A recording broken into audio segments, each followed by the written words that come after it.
Dominican Republic Yay!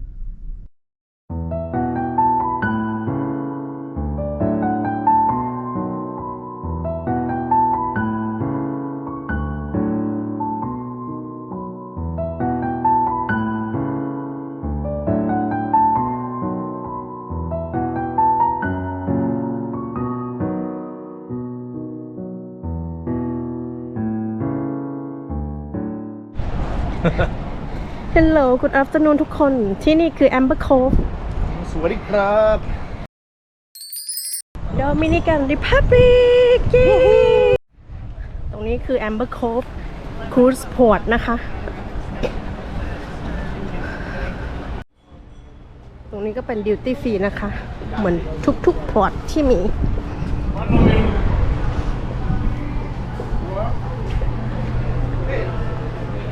Bicycles are free.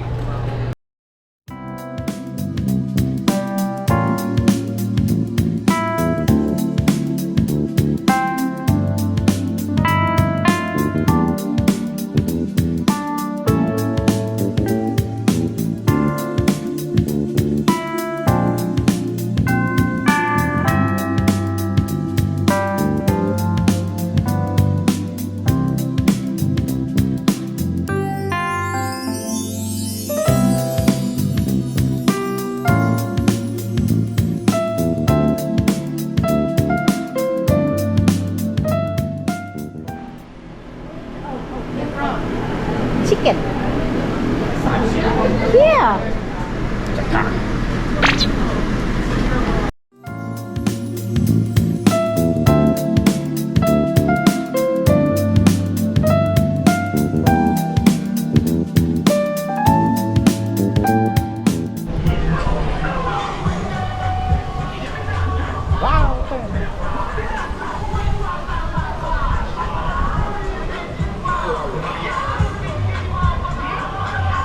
ข้างบนมันเป็นซิปไลน์นะคะ